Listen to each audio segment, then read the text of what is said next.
Hi, good morning everyone. Welcome to the chapter 1 relation. So today I will give you just introduction of that. From your class 11 you have already know what are the ordered pair. Ordered pair means there are two elements in the round bracket. So first one is considered as domain and second one is considered as your range. Before that ordered pair, how you make the ordered pair? So you must know about the Cartesian product.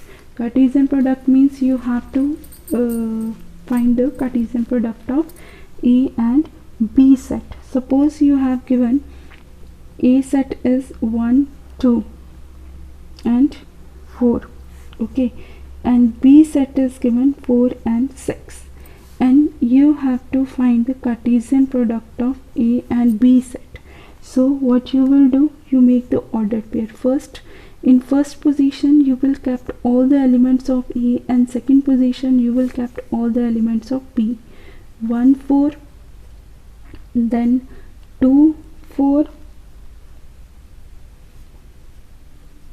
then 4 4,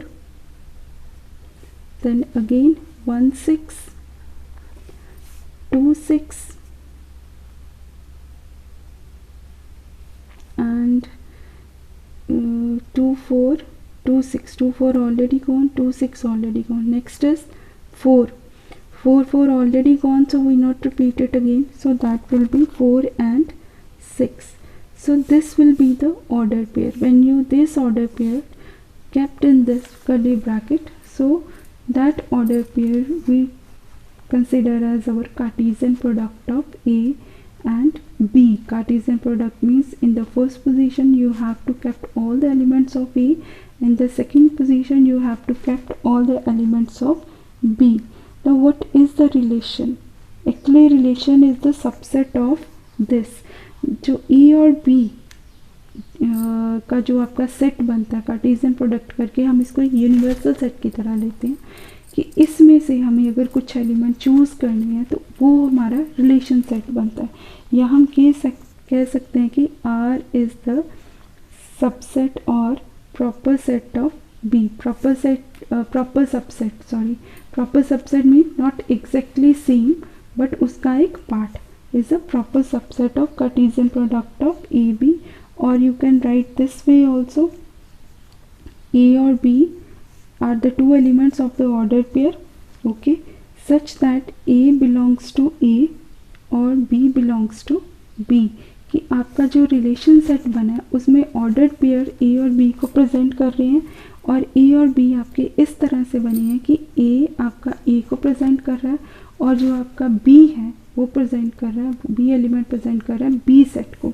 तो दो different sets के जो Cartesian product बने हैं तो वो relation set के under ही आएंगे, इससे बियॉन्ड आपने नहीं जाना. तो आप सिंपल वे से कह सकते हो कि यूनिवर्सल सेट. यूनिवर्सल सेट क्या है? यूनिवर्सल सेट होता है कि अगर हम कुछ एक्सपेरिमेंट करने जा रहे हैं तो मैंने एक डाटा चूज़ किया, ओके, जो भी मैंने सबसेट पे डाटा करना है वो यूनिवर्सल सेट से ही मुझे चूज़ करना है. इसी तरह से रिलेशन सेट में क्या होता है कि यूनिवर्सल सेट होता है कि दो सेट्स का कार्टेशियन प्रोडक्ट, दो सेट के कार्टेशियन प्रोडक्ट से जो ऑर्डर्ड पेयर आता है उसमें हम डिफरेंट फंक्शंस परफॉर्म करते हैं, okay, according to the condition हम कुछ पेयर चूज़ करते हैं, ऑर्डर पेयर चूज़ करते हैं. So that is consider as your relation set, okay. Suppose मेरे पास और A और B दो सेट्स हैं, डिफरेंट टाइप्स के सेट्स हैं, और अगर मेरा कोई रिलेशन सेट भी गिवन है तो उसमें अगर ऐसा एलिमेंट आ गया जो आपके A और B के कार्टेशियन प्रोडक्ट में नहीं है, सपोज़ यही मेरा आपका आ गया A और B का जो आपको कार्टेशियन प्रोडक्ट गिवन है, और सपोज़ मेरे रिलेशन सेट में ऐसा एक ऑर्डर पेयर गिवन है 1 4, 2 4 और 3 4, सपोज़ ऐसा गिवन है.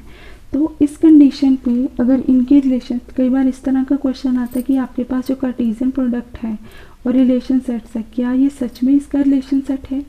तो पहले आप देखोगे कि रिलेशन सेट के एलिमेंट्स क्या सारे इसमें प्रेजेंट है. यूनिवर्सल सेट जो कार्टेशियन प्रोडक्ट है ये वाला प्रेजेंट नहीं है, तो उस कंडीशन पे ये जो मेरा है वो रिलेशन सेट नहीं है इस सेट का, क्योंकि ये वाला जो एलिमेंट है 3 4 वो डज नॉट बिलोंग टू जो A और B का जो कार्टेशियन प्रोडक्ट है उसको बिलोंग ही नहीं करता. तो that means that is not a relation set. कई बार क्या होता है कि आपने ऑर्डर पेयर बनाए, जैसे सपोज आपका एक ए सेट है, इसमें -1, 1 और 2, ओके, और एक बी सेट है, इसमें आपके एलिमेंट्स हैं 1, 4, 9 एंड 10। आपके ये वाले एलिमेंट्स हैं इसमें 1, 4, 9 एंड 10, ओके। अब अगर आपने इसके ऑर्डर पेयर्स बनाने हैं, अब जो आपका रिलेशन सेट कह रहा है कि ए आर बी, ये जो है R, that means A square is equal to B, कि इस तरह से ऑर्डर पेयर होनी चाहिए कि बी का जो एलिमेंट आए वो ए का स्क्वायर हो।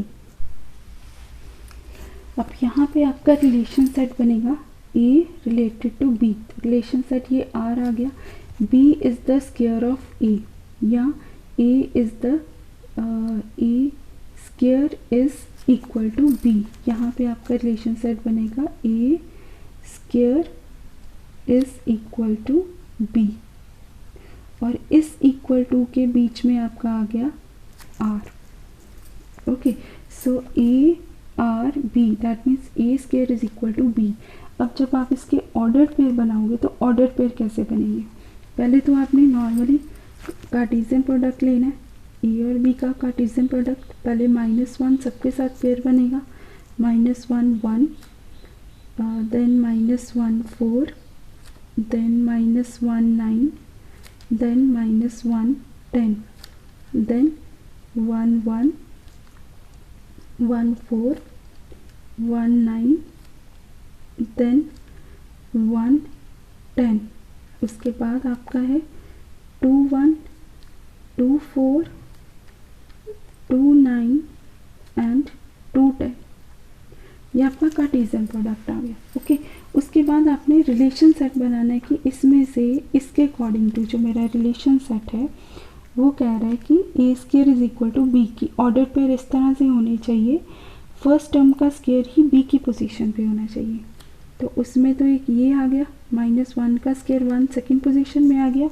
उसके बाद है आपका 1 1, दिस 1 का स्क्वायर भी 1 हो गया।